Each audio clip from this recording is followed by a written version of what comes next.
सतनाम सतसाहिब गुरुजी। सतनाम साहिब। आज का आखिरी प्रश्न है जी। क्या मनुष्य जीवन में वही प्राप्त करता है जो उसके भाग्य में होता है, या फिर कठोर परिश्रम से वो भी प्राप्त कर सकता है जो उसके भाग्य में नहीं है? गुरुजी से समझाने की कृपा करें। प्रश्नकर्ता का नाम बताओ। श्री संजय जी मनाना। श्री संजय जी मनाना। आया है क्या? वो नहीं आया। संजय मनाना आया कि नहीं आया? उपराध करो। वो आया नहीं, तुम उनके प्रश्न कर रहे हो। एक तो आज से ये ध्यान रखोगे आगे के लिए कि प्रश्नकर्ता की उपस्थिति अनिवार्य है, वरना वो समझेगा कैसे, है कि नहीं ये बात? तो ऐसे इन प्रश्नों को मत चलाया करो, क्योंकि वो फिर प्रश्न करेगा नहीं, वो संतुष्ट तो नहीं हुआ, वो समझ तो नहीं पाया। समझ रहे हो नहीं बातों को?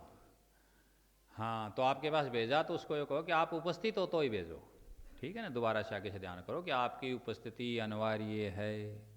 नहीं हम समझाएं किसको? बच्चा प्रश्न लिख करके छोड़ करके क्लास में चला जाए और अपने घर जा करके सो जाए और अध्यापक वहाँ औरों को समझाए तो कौन समझा जी? अन्य स्टूडेंट समझेंगे क्या? वो स्टूडेंट समझेगा जिसकी जिज्ञासा थी, जिसका प्रश्न था। इसलिए आज के बाद इस बात को ध्यान रखिए। अभी तो मैं बता देता हूँ, प्रश्न बोलो।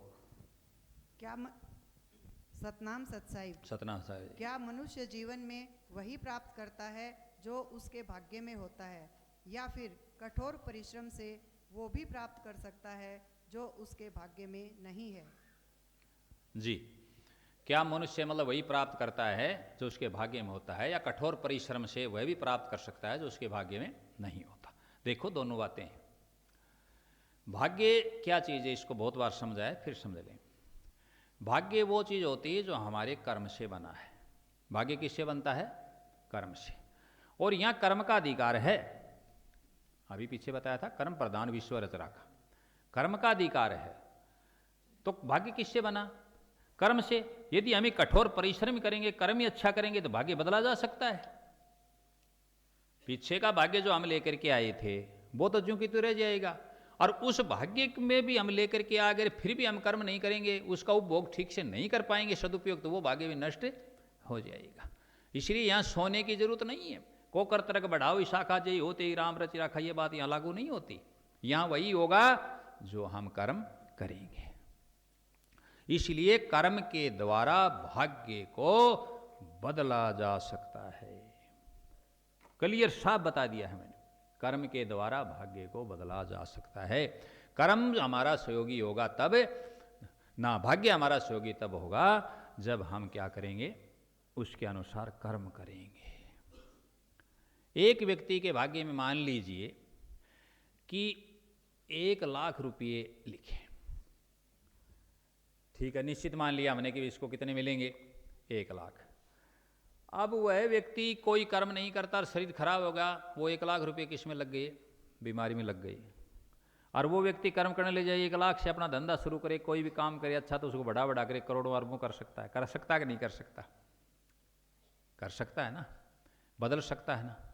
एक व्यक्ति ये सोच ले भाई वो तो को भाग्य में लिखे हुए, तो भाग्य में लिखा होगा तो तुम्हारे मुख में रोटियां अपने आप आ जाएंगी, सो जाओ ओढ़ करके। ये हमेशा नहीं होता। ये समझाने के लिए कहानियां हैं, बातें हैं कि ऐसा होता है ना। क्या करना पड़ेगा? कर्म। और इसके लिए सबसे बड़ा शास्त्र ने उदाहरण दिया है कि न ही सुप्तस्य सिंहस्य पर्वसे मुखे मृगा प्रवशंति।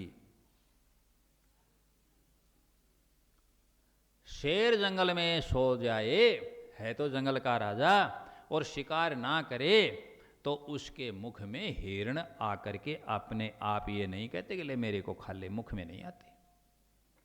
क्या करना पड़ेगा? प्रयास करना पड़ेगा।